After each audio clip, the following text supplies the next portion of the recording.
Trust creates reality. Tonight's class was so special as people shared God's kindness, God's response, God's miracles from our efforts, from our trust. Trust because we need to create miracles. And as we have definitely discussed, we have foundational tools that create miracles. We always go back to them. That's what it means by foundational. Charity, Psalms, adding, especially when we add measure for measure, looking at the situation, looking at the miracle I want and thinking what would be the most appropriate thing to add, doing what is most difficult. Whenever we do what's really difficult for us, it has a lot of weight. It carries a lot of momentum by God. And besides charity and psalm and adding what's most difficult, there's trust. I would view those as the 5 foundational tools of creating miracles. Trust creates reality. So we, of course, have discussed trust many times in this class because we all need it, me and every one of us, and we need it here as tools to create miracles. And here we're looking to create miracles for Israel and, of course, in our own lives. So I know we have discussed this. I know this is something that's a very relevant topic. So, hopefully the relevant topics everyone remembers. So who has done this, even in general, has done something to create a miracle and seen it happen? Again, miracle doesn't have to mean, and then the earth swallowed them up. Though every day in our prayers, when we talk about that, I'm like, yes, those are wonderful words, God. Yes, it should happen exactly like that. What is more appropriate in this situation than the earth swallowing them up? But it doesn't have to be that level of miracle. What we know is a miracle of God. So who has actively said, I need to create a miracle for myself or for someone else, has done something to create that miracle, and has seen the miracle happen? You can raise your virtual hand. Hi, Chava. I So nice to I see your can. face, not your beautiful picture. Yes. So I'd like to share my miracle. Absolutely. So I don't remember, maybe a couple years ago, I gave my son-in-law 5 books of Midrash, and I was patiently waiting when he starts reading it. And I mentioned it maybe a couple times, and that's it. Kind of like, I remember that even to have holy books at home, it's already a good thing. And recently, I decided for myself that when, in some days, I remember and I have time to do Amida Mincha, to pray Mincha Amida. And I decided for myself that I dedicate my Mincha Amida for my son-in-law to start learning Torah. And it wasn't that long ago, and I didn't have too many of Mincha Amida. And out of a sudden, Motzei Shabbos, I'm getting a message from my son-in-law that he read the whole Parsha, Midrash, the whole thing for that week Parsha Bo. To Wow. me, it's like Wow. complete miracle. Wow, that's amazing. Wow. Not only is it a miracle, I think it's a wonderful lesson for everyone here. That's a wonderful lesson. That's amazing. I think that's so relevant. Like, what better? I was just saying this literally to someone yesterday, that there's nothing that affects a Jew more than Torah. Torah is our food. It's the only food our soul actually has, is Torah. It's the only food of the soul. And what more keeps us connected to God than Torah? So what a story to give someone a gift, beautiful volumes, and then make a miracle to get them to study it. And then just knowing the power of Torah and the power of the Jewish soul, that when a soul studies Torah, magic happens. Wow. It's an amazing story, and I'm sure many people here can just can copy it. This is not a copyrighted story. This is a free for copying story. Free. I want to share something similar. Yeah, I'm gonna. I also gave my son a birthday gift, 5 books, Midrash says. Oh wow, the same kid. In August, but like I didn't pray for anything. I knew that he would love reading, and he started reading right away, and he loved it. But it happened that they decided to go through official conversion, the wife and the kids, yes, and they had an appointment at Beit Din in Milwaukee. So they started the process, but like I didn't even think praying for that. Wow. It's only the beginning, but they're selling the house. They're moving to a Mekvan Chabad area so they can walk to Chabad. And that's the whole thing they started. So it's a huge miracle, but I didn't even ask God for that. Like it was so far from reality, you know, for me. Wow. It just happened. Yeah. Well, that is that is a huge miracle, and you weren't as proactive as like, okay, I'm gonna make this happen. Okay, God, what do I have to give you? But the fact that your son, okay, it's a different situation. You thought to give him the Torah. You understood how that would ignite his soul. And he on his own was studying it. And then that's the whole concept, in Chabad. It's very unusual, very different than the rest of, even, of course, Chabad was the first, the pioneers in the concept of reach out to a Jew and reconnect him to God. But not only were the pioneers, but even after, thank God, the high majority of the Jewish world copied, and that's like we're saying, like with Chava's story, it's good to copy good things. That's wonderful, but they don't do everything exactly the same. And one thing most of the religious world didn't copy, though some now do, is the idea of like get a Jew to do a mitzvah. The whole idea that we call mitzvahim, which means campaigns. Like the army uses the term mitzvah for a campaign. These are campaigns, and the campaign is get a Jewish woman to light Shabbos candles, get a Jewish man to put on tefillin, get, as Chava said, the power of holy books in a home, the mezuzah, like all of these things, this make changes. So here you got holy books in your son's home, and he's reading it, and he's studying it, and then somehow this snowballs into a real legitimate conversion for his wife and children. Like, oh my, wow. I'm so scared because he just took upon himself so much. Like he wakes up at 4:30 to go to Minyan at 6:45 to Chabad every morning, and he keeps praying. Like I'm so scared that that he started so like suddenly and took upon himself so much that I can't. I'm just scared that she's taking it more slowly, but I think she has more understanding. She's amazing, Renee, that she agreed to everything and she understands the value of all the actions. But hopefully he will not quit. Hopefully he will continue. I didn't want to share like in the beginning, but because I'm still scared. It's hard to believe that it's true. It's happening. But hopefully they will be able Maybe some of his mother's merits are helping. I don't know. I think I understand totally what you're saying. I think we all understand what you're saying. You don't want like burnout and it would be good to take on something to continue this miracle. It'd be good for you to do something, whatever your heart says. I think it's very interesting how Chava said she's doing the Mincha Midah and like boom, like a few times later. We don't always see it so quickly. I think we generally see it, but sometimes it takes longer. And I'm not advising you what, but to take on something and in your heart, it's for him, it's for them. And that's just your contribution to the miracle, your contribution to the miracle and your gratitude to God. It's your contribution to the miracle and it's your gratitude to God for the miracle, appreciation for the miracle. It's like there's different types of offerings they brought in the temple. There's sin offerings, there's offerings just as a gift to God, to be close to God. And then there's thank you, God offerings. Sometimes you just want to say, God, thank you. I didn't even ask for this. It was past my dream point. It wasn't even something I could imagine would happen. And it's just like, thank you, God. Thank you, God, for that miracle. So it could be to maintain the miracle and to thank God for the miracle. And wow, so special, so special. So wow, so moved for you. So special. Thank you. So special. Wow. Wow. Miriam? I actually wanted to ask a question.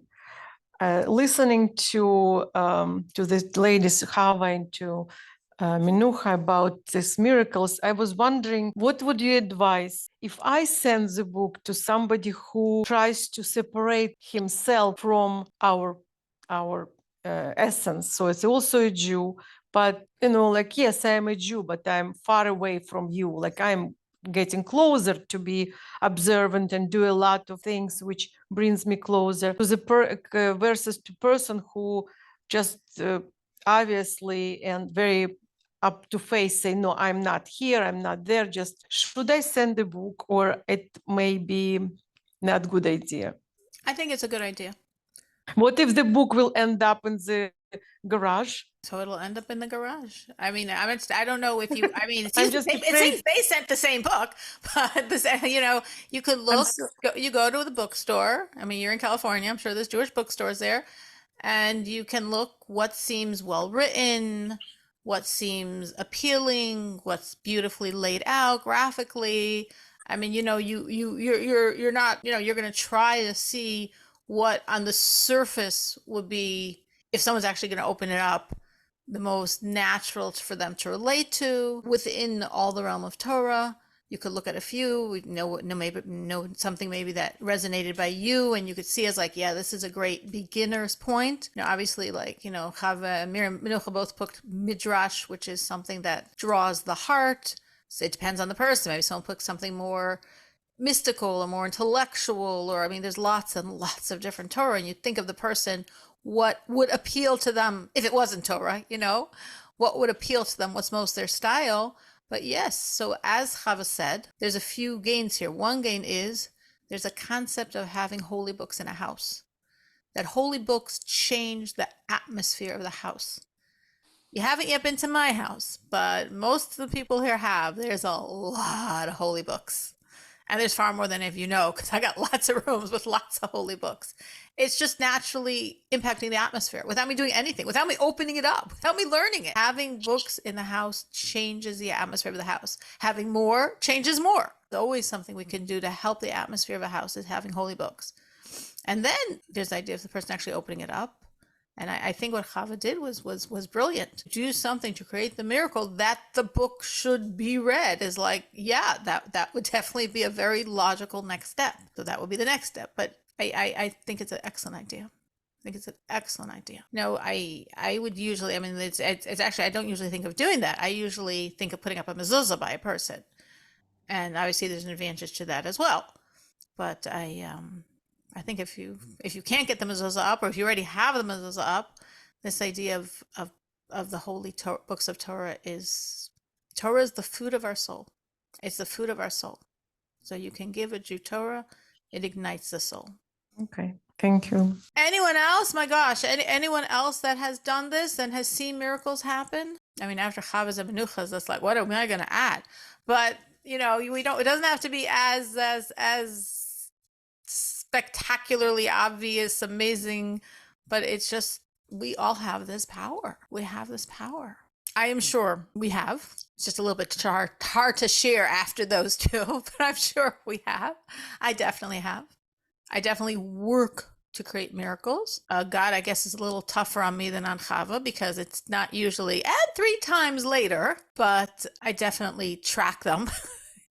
And if it's something that I need and I'm pushing for, I definitely notice when it happens, and it does.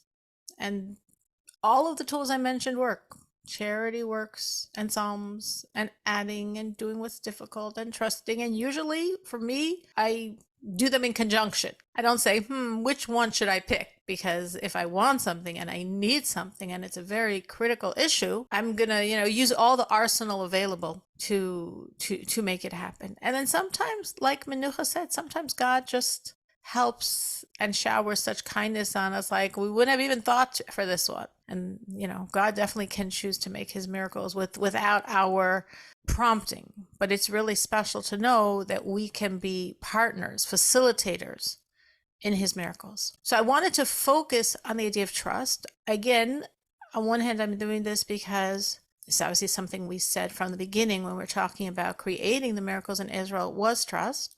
And also, obviously, what we're saying is for us in our lives. So to understand trust, I have to understand that it's really a very powerful tool because it's like almost a perpetual challenge in our life. And very often the challenge could be when something negative happens, when something hard happens, when something happens that makes us feel like, wait, God, where are you? Trust means, God, I know you're here. God, I actually know this is from you. God, I know this is your handiwork. And sometimes we look back at the evolution of something and all the steps. I'm thinking of Menucha. I'm thinking of her son now. I'm thinking of just the steps I'm aware of in that journey. So many steps, so many different things that are all part of God's hand to create something so special and so beautiful. So trust means we know it's all God's hands. We know God is involved every single step, and every single step that's obviously good, and our heart is just spilling over with joy, and we're so blessed, and we feel we're in the rays of sunshine and light. Well, right, that's the that's the natural part. That's the joy and trust and seeing. But trust means every other moment also, including the moments that seem negative, that seem harsh, where the natural human feeling is like, God, where are you? And it's almost like we say, God, you're hiding. Are you here? If you're here, if you're involved in this, it sure feels like you're spaced out, not caring, not involved, gone, hiding, missing, vanished. And trust means, no, God is here. God is part of this. God is the facilitator, the catalyst. It is all God. So why does it look so bad if it's all God? A lot of reasons. We need to be God to know exactly which one. But in general, we could say, let me just look at it as a motivation to find him. If he's hiding, I'm finding him. What do it mean I'm finding him? Finding him means I'm trusting. Finding him means I'm going to be joyous. I'm going to remember it's him. I'm going to be joyous because I'm going to remember something really good is about to happen. Finding him means I'm adding in my service of God. You're not fooling me. I know you're not gone. I know you're here. I know you need something more from me. Well, let me give you more. There's always more. However perfect, good, amazing we are, there's always more. If you run out of things, you can ask me. I'll give you some ideas. I never run out. I always have ideas. I always have more. There's always more. In essence, the point is that God hides himself for us to find him, or God hides himself for us to search for him. And when we're searching, we want to be searching with joy. Now, obviously, you could say, well, I can believe it's God, but it doesn't mean I'm going to be happy. That's already a whole other level, which it is. And it's fine. It's fine if you really know it's him, know it's all him, know there's nothing but him, are calm in your situation, or keep reminding yourself to get calm that it's him, and you can't exactly say you've reached joy yet. But it's nice to know that's the goal.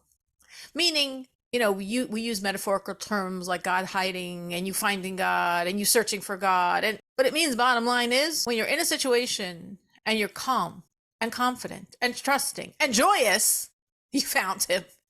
And you could say, okay, I could be calm. Okay, I could be confident. I could be trusting. Joy, I got to work on. And that's fine. It's good to grow. It's good to stretch. It's good to know that if I achieved calmness and I'm aware that I would like to achieve joy, that's good too. It's like a ladder. And it's not like if we don't get to the top rung, we accomplish nothing. Finding him is through calmness and through certainty and through trust. It's through the awareness. Just telling yourself, this is God, is accomplishing an aspect of trust. This is God. It doesn't feel good, but I know it's God, and I know he knows what he's doing. That's trust. Well, it's not trust. I'm just saying it. You're saying it, and it resonates in your soul because you're saying it and your soul knows it.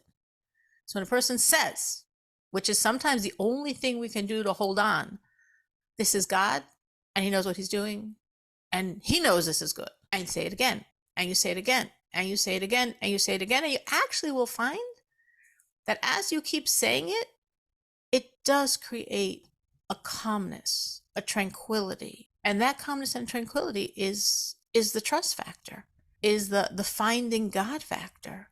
When someone actually ascends to joy, what it means is you really got the truth of the situation. You aren't just saying it. You feel it's all God and it's all good. It's joy is like, I know something amazing is about to happen. If this is all God and this is all good and it looks so bad, I just can't wait to see the good revealed.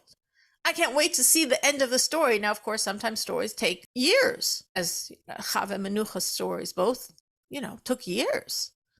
And sometimes they're faster. But the joy is like, whoa, this situation looks bad. Whoa, everyone else thinks it's bad. I know the truth. I know it's going to be amazing. Why is it going to be amazing? Because it's God and it's good. And this can't possibly be, the final, the ending.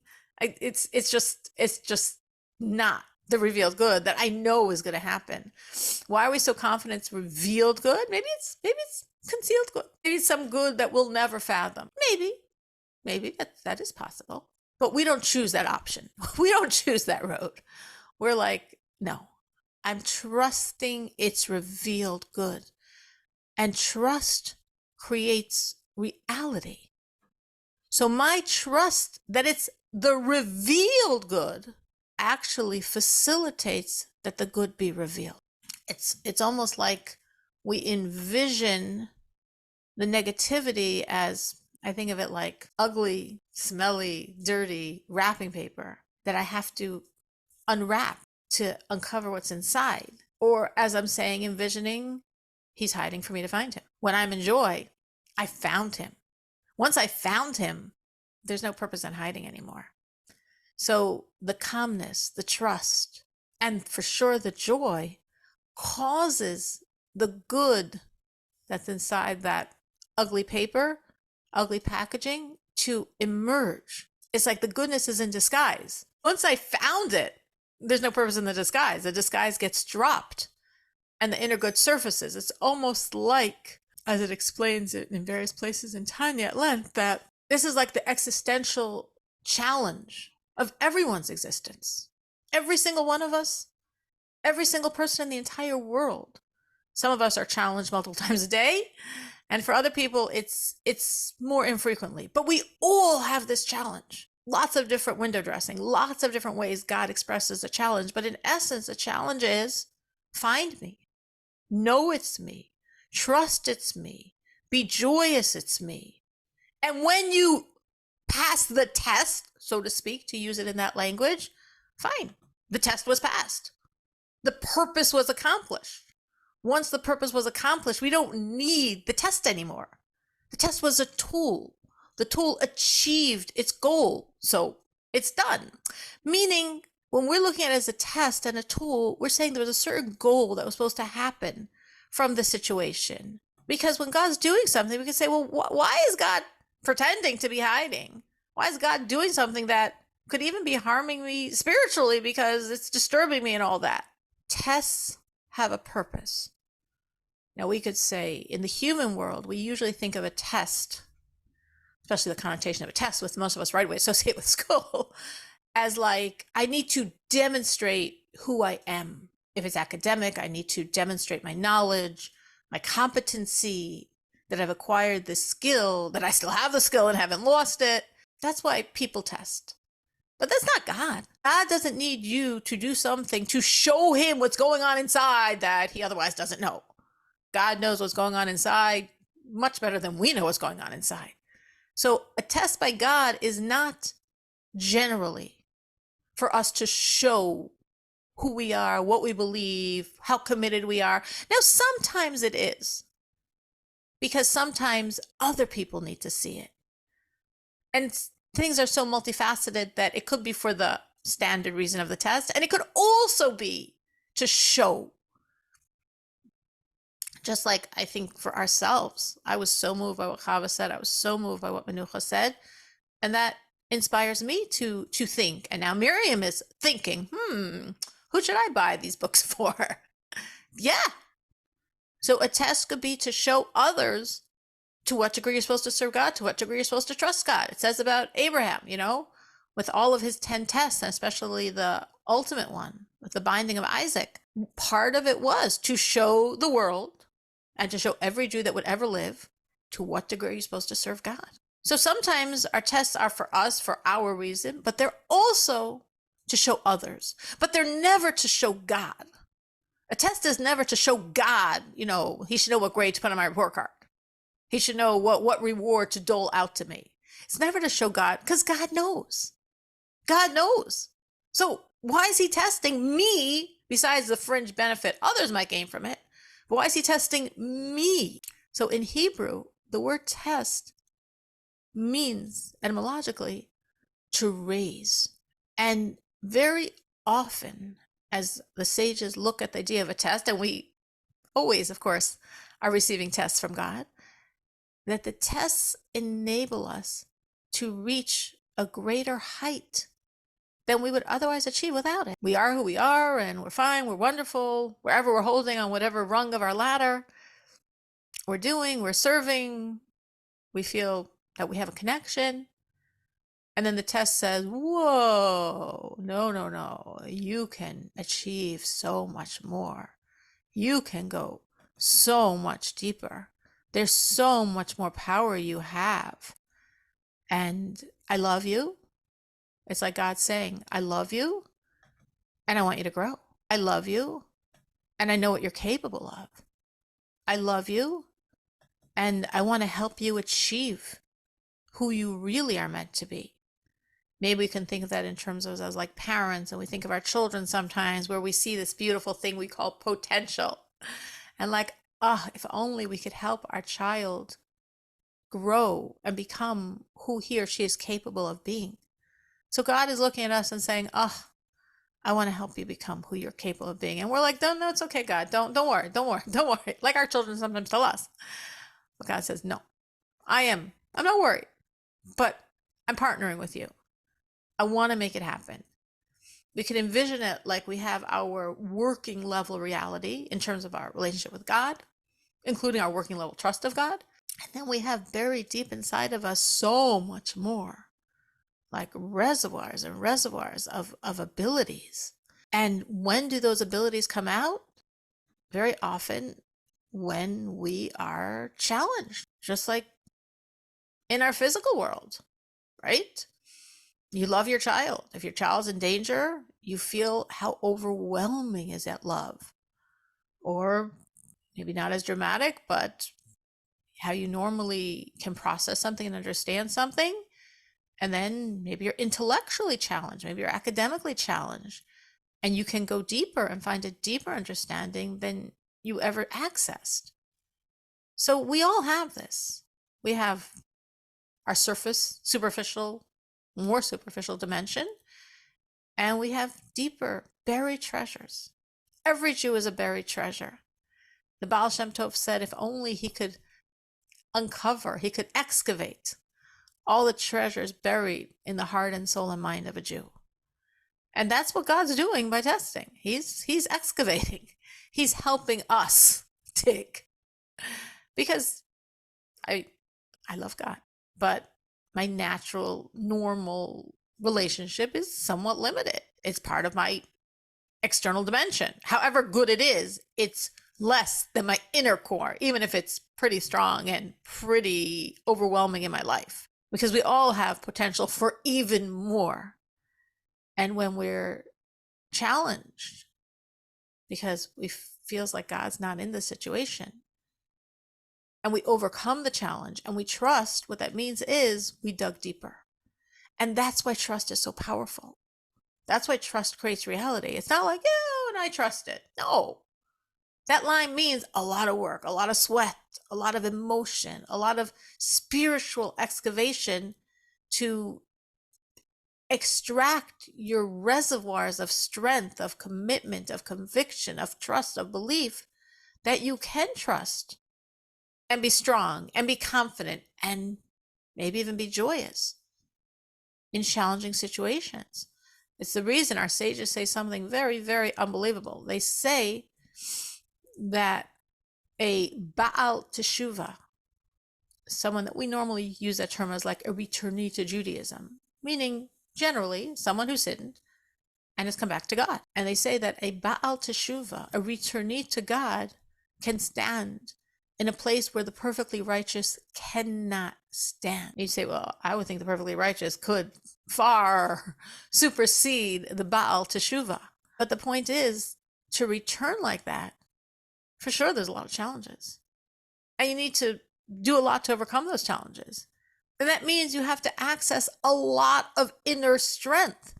And maybe someone who's a really good person always was a really good person, and of course, obviously had challenges. We all do, and obviously had to extract his strengths. We all do, but maybe not as intently, not as deeply, not as existentially as this person. And that's why they could stand where he cannot. This is a human situation. This is a human condition. This is the story of our lives. So have you seen this in yourself? Have you seen yourself growing as you've progressed through the challenges that God has given? You could share, you could raise your virtual hand. Anyone would like to share how they've seen this in themselves? That God's tests, which to pass means you work. And as you work, you see you are changing, or sometimes it's a little subtle. So you don't see it as you're changing. You just look back and see you changed. I want to say something, but it's not like I can specifically point to something. But I feel like where I am today, who I am today, is to great extent due to hardships that I had in my life. I resonates. I think I would say the same thing. I think you're absolutely right. And not like we're looking for hardships. We're not. God, that is not the point of this class, and don't misunderstand. No, We are don't. not looking for hardships. We are not.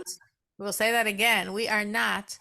But I think it takes a person with, if you call it wisdom or maturation, to be able to look back. And I understand what Rachel's saying. It's not like you could say, well, it was this specific issue or this specific detail or this specific response on my part. Because again, growth can be very little. Going back to what Menucha shared earlier about her son and daughter-in-law's decision, I doubt that was and then one thing happened and boom, they made the decision. Even if in their eyes they processed it that way, that wasn't really what happened, even if they think it. There's a little step and another little step and another little step and another little step. And sometimes there's a final step and we give it all the credit. You know, just like I know we've shared this vision from Rabbi Akiva, how when he first started learning Torah, age 40, and he was so discouraged because he couldn't learn the Hebrew alphabet. He couldn't learn how to read. He's sitting with the small 5-year-old children and he's not getting it.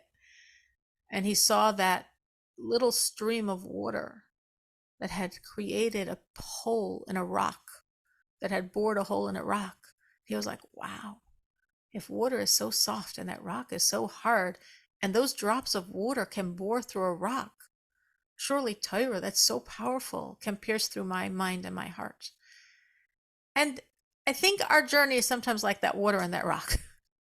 It's another drop, and it's another drop, and it's another drop, and it's another drop. And it could be so subtle and so incremental that we don't even realize when actually the hole is created, that opening to God is created in our hearts and mind. We don't even realize it because there's so many drops and so many situations and so many challenges and so many responses on my part. But I think the easiest way is sort of like Rachel is doing, and like I can do with my own life, is sort of you look back and you're like, wow, I know what I was like. I know where I am. And how did that happen? Every one of those experiences was part of that journey that took me from where I was to where I am. Not that any of us are finished products.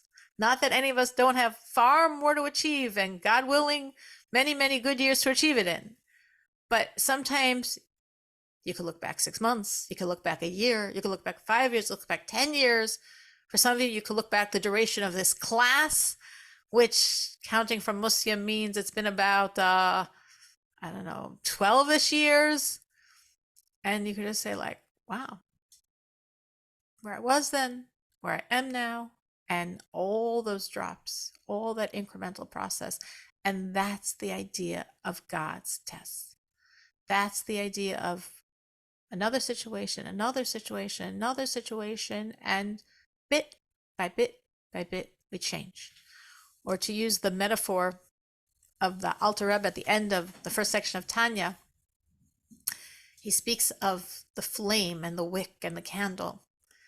And he explains how as the flame is burning on that candle, the flame is charring away the impurities of that wick.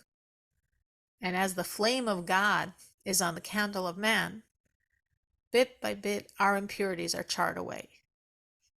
As we do, as we serve, as we study, as we do acts of the commandments, as we trust, as we believe, bit by bit, our impurities are charred away. So I am sure it's not just Rachel, it's not just me. I'm sure every single person here doing what Rachel's doing and saying, well, let me look back. And then could say, yeah, I guess God knew what he was doing.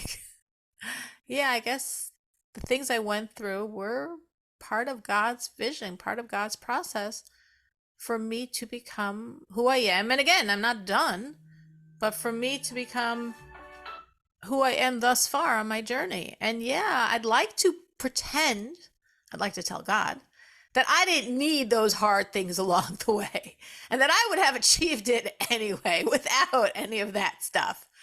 But probably I'm not being so honest. Possibly I'm not being so honest because God probably knows what he's doing. And if he could have done it without the harshness, he would. I got a question. Do you think the same thing can happen if only good things come? Some people are like, looks like good things come their way a lot. Would the person achieve a lot from that? I think it's a great question. And that's really what I was alluding to just now.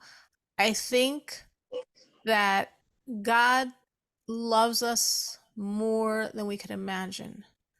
God's love for us is infinite, and God is with us in our pain. God feels our pain. And when we're going through a hard time, because we happen to be human, it hurts. And sometimes, yes, when at the end it all miraculously turns around, the gain compensates and validates what we went through. But that doesn't take away the pain of what we go through. And God would never want to give me a pain that I don't need to have. So everybody is on this same roughly similar trajectory of growth, of excavation of self, of achievement, of becoming more and more transparent to God. That's every one of our journeys. Some of us need harsher stuff to move. Why? Maybe based on previous lifetimes, maybe based on the source of our soul. Maybe some of us have such enormous power. Power is like a pendulum. Power can go in one direction and power can go in the other direction.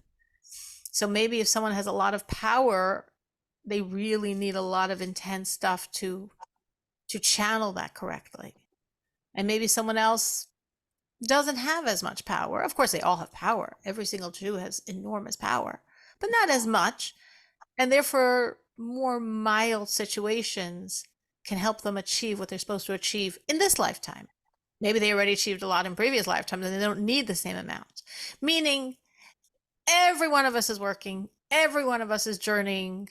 When you look at someone and it seems that all they have is peace and goodness and tranquility, it probably means you have no clue what's going on in their life. But not everyone is tested to the same degree. And some people have more frequent tests, and some people have tests of greater duration, and some people have more intense tests. So everyone has tests, but some seem to get it a lot more and a lot more intently. And yes, when that happens, it's because that's what this soul needs. Possibly because only that intensity will get them to move. Possibly because God tried more gentle methods and it didn't work. Possibly because there's so much power there that yes, they're amazing and yes, they're doing so much, but there's so much power there and that power has to be utilized. And like, this is the lifetime. Mashiach's coming. It is now. So therefore, God's like, I don't want to put anyone in pain, let alone my only child, let alone myself. My only child is myself. But this is it. This is the final road. Mashiach's coming. And who knows how many other lifetimes and how many other situations we were in that we achieved, but we didn't finish it off. And that's why we need now. There's a story, not going to go into the whole long story, but with a great tzaddik whose name was Reb Shmelka of Nikolsburg. And it's a whole story with, I mean, it's a long story, but briefly, there was in his times, there was a person who was an unbelievable carver of wood.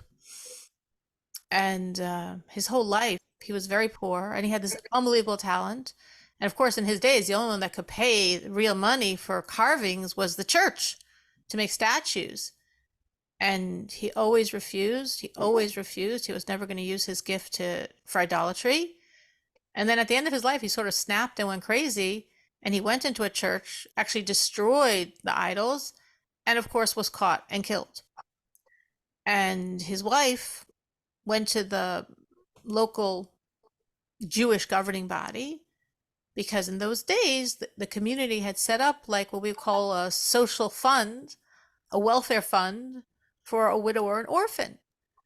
So she went to ask the money that's due for a widow. And the fund said, we're not giving you that money. Your husband wasn't killed. Your husband suicided. I mean, anyone that's going to go and smash statues in a church, I mean, that's suicide. That's not what our fund is created for. And she was very upset. She needs the money. So she took this fund, the rabbis of the fund, to Reb Shmelk of Nikolsburg, to his court, to say, this is my side of the story. This is their side of the story. I need the money. And the night before Reb Shmelka was supposed to give his verdict, I'm not going to say all the story how we know this. I'll just give the bottom line, because already I'm saying it too long. A soul of a certain figure in Tanakh, his name was Menashe. He was a king of the Jewish people, and he was a great sinner who brought the Jews to idolatry. And Menashe came to him that night. And Menashe said to him, I want you to know that wood carver was me. I want you to know that I have been back in this world many, many times to cleanse my soul from what I did as Menashe, the king of the Jewish people, as the one who brought the Jews to idolatry for so many years. I have had many incarnations, and each one helped a bit, but I still wasn't clean. I still couldn't remove this enormous evil from me. And finally, in this lifetime, this man, this wood carver's entire life was dedicated to fighting idolatry on a very practical, personal level, because he was starving poor and he had a brilliant talent, and he would never use it for the church, though he was offered so much money, and he and his family were starving. Every time he rejected it, that was purifying me. That was releasing the evil that was on my soul. And finally, he gave up his life to destroy idolatry. And when he did that, when he went into the church and smashed those idols, after a whole lifetime of battling this, finally, my soul is at peace. Finally, the evil that I created is removed. I don't know how Reb Shmelka judged the case, but we know that's what happened was the backstory behind that. And the reason I'm sharing that story, which is a very powerful story, probably even more powerful, I gave more details, but it's okay. I gave more than I meant to, is because we don't know. There's a lot of we don't knows in our life, because we don't know how many times we've been here before. We don't know what we did in those lifetimes. We don't necessarily know why we're here and what our soul is supposed to accomplish. So when you look at someone else who, anyway, of course, you have really no clue what's going on in their life. But if you think you know, and you're wondering why some people have it so different than you, it's like, because God, who loves me, absolutely knows what my soul needs.